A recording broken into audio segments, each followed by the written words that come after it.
How's it going, guys? We are back at it again with another deck highlight video, and today we're looking at a REKSAI Pyke deck. So REKSAI and Pyke are an absolute match made in heaven. They work so freaking well together because they're just the lurkers. If you don't know what a lurker is, if you don't know what lurk is when it comes to keywords, whenever I attack with a lurk orientated card, it makes every other lurk card have 1 extra attack damage, and this can only happen once per round. And it can only happen, the only way you proc this is by attacking. And lurk will only work if you have a lurk card in the top of your deck, okay? So you can see how kind of prediction oriented playstyles work with this, because then you can sort of go, I want this card to be at the top of my deck, because then it means when I attack next turn, I'm 100% going to get a lurk proc, okay? So with that in mind, you can double this with REKSAI. So if you have REKSAI on the top of your deck, or you have REKSAI on the field, you can then attack, get lurk bonus, and then the REKSAI bonus for every single other lurk oriented card that you have already on the field. It is so freaking strong. It's so fun, guys. You need to try it. You need to try it. So hopefully whenever this is out, I'm recording this video I think a day before the live server release. So 100% you need to try REKSAI and Pyke together. So whenever, you have to remember also, whenever you play REKSAI, kind of like Katarina in a way, you know, you play Katarina, she doesn't stay in the field, use her to attack and level up, and then yada yada, she goes back into your hand. Well, REKSAI goes back into your deck. So the way you can work it is you play REKSAI, we're getting the lurk buff, we're getting the REKSAI buff. REKSAI does what he needs to do, he jumps out, he attacks you, I want him to attack, and then he just goes back into the deck. He goes, yeet, see you boys, I'm away, and then hopefully you pull him again. He gets stronger with every attack, and also every time you attack with him and your lurk allies, they're going to get stronger, and so on and so forth. So this deck is a very, very, very strong late game deck. Very, very hard scaling, can snowball exceptionally well, but you gotta make sure that you're attacking and getting those lurk procs. There's nothing more depressing. Now, whenever you attack, hoping you maybe attack with like 4 lurk cards, and you don't get the lurk proc, because the next thing you're going to pull is maybe a landmark or a spell. There's nothing more annoying than that happening with this deck. So, but as always, guys, if you enjoy the video, slap a like on it. If you learn anything from my videos, subscribe, I'd appreciate it, and the link to the deck code is always pinned to the comment section, in case you don't know where it is. Does it make sense to harpoon? Yeah, it makes sense to harpoon. Is 4-2 right now. So we're playing against a mirror deck, just like the Echo Zillion game that I uploaded. We played against a mirror deck for one of the games in it, and honestly, playing against mirror decks helps you understand win conditions and play styles of the deck, of your own deck, just because, you know, they can maybe play something in a little bit of a different way, or see things in a different light to the way you potentially wouldn't otherwise. So Bone Skewer, I feel, is really, really strong. It's like, I feel that it works tremendously well, specifically with this deck. That's why it's being released. But you can do some spicy things. Like, I've won a couple of games now by using Bone Skewer, kind of like single combat, using Bone Skewer with a REKSAI usually, to get rid of whoever my overwhelm is attacking, and then I just finish the game. I might be able to do it in this game as well, to be honest. We'll see.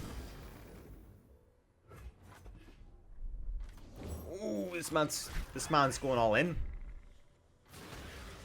Right, all I have to do here is survive, really. He's throwing everything onto the field. So his REKSAI is going to go back into the deck. Get rid of his 7-2 with my 3-2, which isn't that bad. Tank 14 damage? Could that be a good shot? Because all I have to really do is do 6 damage. And none of his cards have good health. So I could essentially... we could beat him out here. Attack with both. Get lurk proc. Oh, he played a 9-6. Oh, we can do what I just said we're going to do. So we're going to use Shape Stone. If my 5-1 bone skewers his 9-6, brings him down to 9-1. We're going to attack with my 7-6 then, which is going to become an 8-7. And I feel like there's nothing he can do with the 1 card in his hand and 2 mana. I'm pretty sure we just big brain this.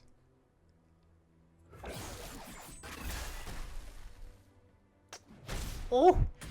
Oh! That was nice. Right, on to the next one. On to the next one. That was huge. Alright, so this thankfully is not another mirror deck. So we can kind of change the pace and change the... Not change the pace or change the playstyle, but, you know, we have to be aware of different things in different decks. It's as simple as that, guys. You just have to make sure that you're getting lurks, okay? So this is really what this deck survives on and is based on. If there's ever a turn where you do not attack, you lose. It's kind of like an aggro deck.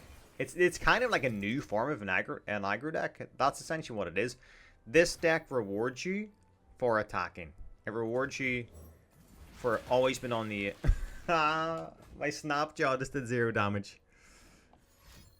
Yeah, it rewards you for attacking. So if there's ever a turn or 2 where you don't attack, it's a slippery slope. Because you're effectively not using the tools which this deck gives you. And that is aggression and damage. Aggression and damage. The whole point about it is to make your monsters, to make your lurk cards so unbearably strong that they have to deal with it. They don't even have time to think about attacking themselves because they're constantly on the defensiveness. But I think I said this earlier. The downside of this deck is the fact that there is not a lot of draw potential.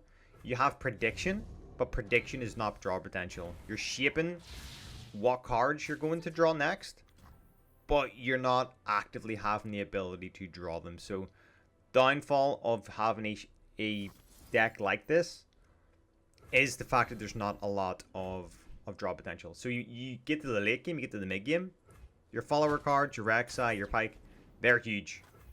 But also, if they have any kind of board wipe, any kind of regen, which kind of counteracts this, you're in a bit of a sticky situation. So, this Malad is going to attack with his Echo. If I drop REKSAI, he'll probably just not attack. REKSAI will go back into my deck, which would be not good. This way we can use Bone Skewer and hopefully do some spicy plays here. So his 2-2 is vulnerable, so there's no real point sacrificing a 4-1 or 3-2 for it. So doing this is smart. He has 5 cards in his hand, I have 3 in my hand. Hey, we get a free attack as well. So we're going to go REKSAI. Then we'll attack. Then we'll get our free attack with our Snapjaw. Oh, this is good.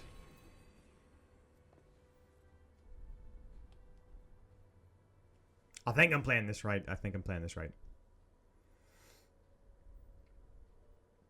Because if I Snapjaw now, he'll defend with his 7-5. So therefore, it doesn't make any sense.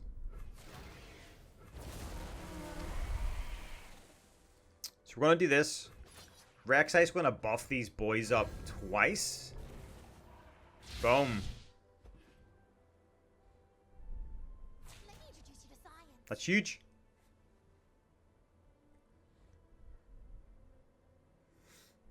This is really big, actually. Nice. So that's 6 damage. And then we're going to get our Snapjaw.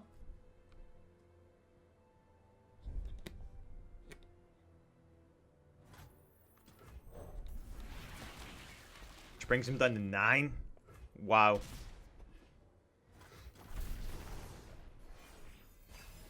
Brilliant. So as you can see... Oh, yeah, we just got... Oh, death from... Oh my... I think we just won the game. So obviously he has a lot more draw potential than me. But... I'm feeling fine. Man,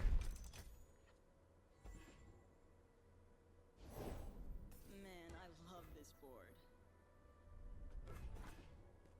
Watch out. because we have the ability to, like, I feel like Death from Below is a really, really, really strong card. I get to attack with Pyke, and I get to bring him onto the field. I have him on the field. So I don't just draw a Pyke, I summon a Pyke while attacking with him. I feel that for a 4-cost card, that's kind of nuts. He's getting rid of my Pyke. I don't care, not a big deal.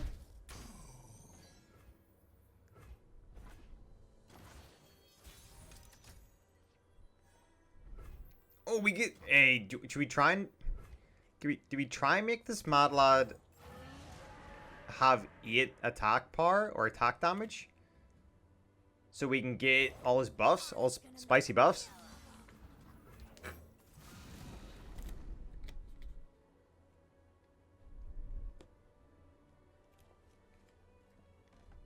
Hey, we've won the game. 100%. Let me get the lurk. Hey, nice. Alright, we could end this right now by using our Shape Stone on our 6-2, but I'm going to use it on my Under Titan. Wait, oh wait. If I use this, does... because he's already attacked, he doesn't get the buffs.